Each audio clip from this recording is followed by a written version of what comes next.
Assalamualaikum warahmatullahi wabarakatuh.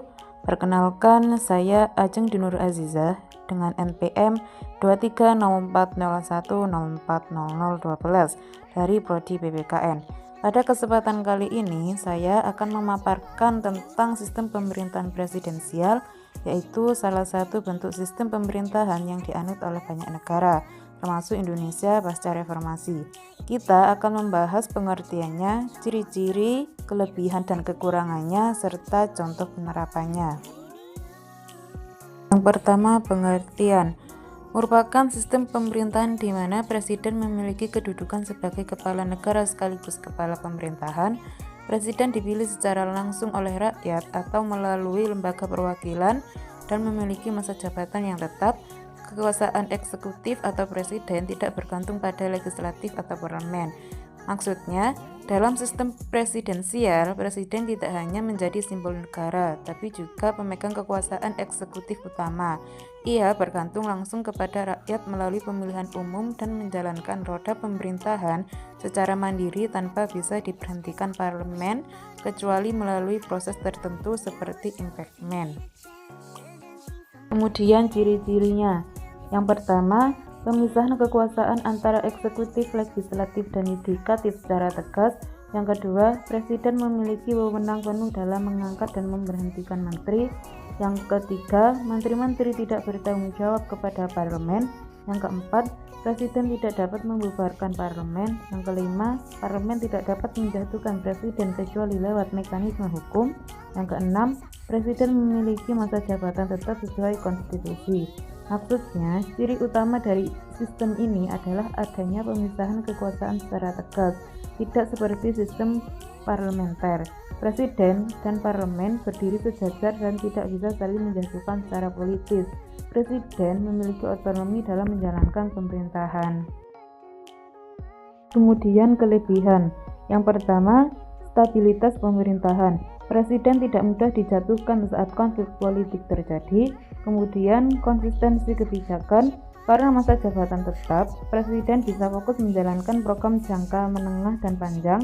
Kemudian pemisahan kekuasaan yang jelas, menghindari dominasi satu lembaga atas yang lain. Kemudian akuntabilitas langsung, rakyat bisa menilai langsung kinerja presiden karena dipilih secara langsung. Artinya, kelebihan sistem ini terletak pada stabilitas dan konsistensi. Pemerintah tidak terganggu oleh dinamika di parlemen, sehingga program-program pembangunan bisa berjalan lebih terencana dan terukur. Kemudian kekurangannya. Yang pertama, risiko konflik antara eksekutif dan legislatif. Bila presiden dan parlemen berasal dari kubu politik yang berbeda, bisa saja kebijakan terhambat. Yang kedua, peluang lahirnya otoritarianisme.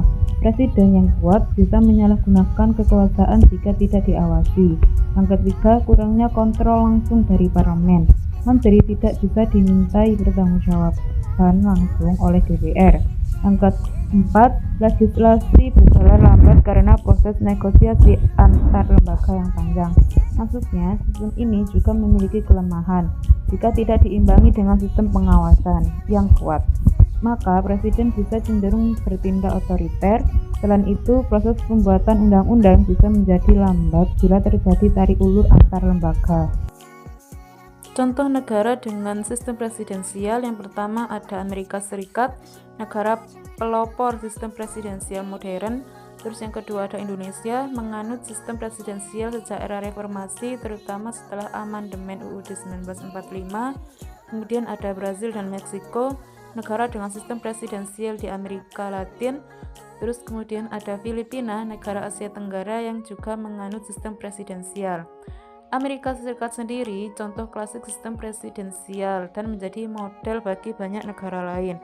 Di Indonesia, kita menganut sistem ini sejak reformasi, ketika presiden mulai dipilih langsung oleh rakyat dan tidak lagi bisa diberhentikan oleh MPR secara politis. Kemudian kita bisa membandingkan sistem presidensial dengan parlementer agar lebih memahami karakteristik masing-masing. Contohnya, kepala pemerintah untuk presidensial, presiden, untuk parlementer, perdana menteri. Pemilihan eksekutif untuk presidensial langsung oleh rakyat, untuk parlementer dipilih parlemen. Terus untuk hubungan legislatif, presidensial terpisah, parlementer menyatu. Dan untuk masa jabatan, presidensial tetap, sedangkan untuk parlementer tidak tetap. Kesimpulannya, sistem presidensial memberikan stabilitas dan pemisahan kekuasaan yang jelas. Kemudian presiden sebagai pemegang kekuasaan eksekutif memiliki tanggung jawab besar kepada rakyat, dan kelemahan utamanya itu potensi konflik dengan legislatif dan peluang konsentrasi kekuasaan. Artinya sistem ini cocok untuk negara yang ingin stabilitas pemerintahan dan pemisahan kekuasaan, namun harus disertai dengan pengawasan yang ketat agar presiden tidak menyalahgunakan kekuasaannya. Itu saja yang dapat saya sampaikan. Semoga pemaparan ini menambah pemahaman kita semua tentang sistem pemerintahan presidensial. Terima kasih atas perhatian dan partisipasinya. Wassalamualaikum warahmatullahi wabarakatuh.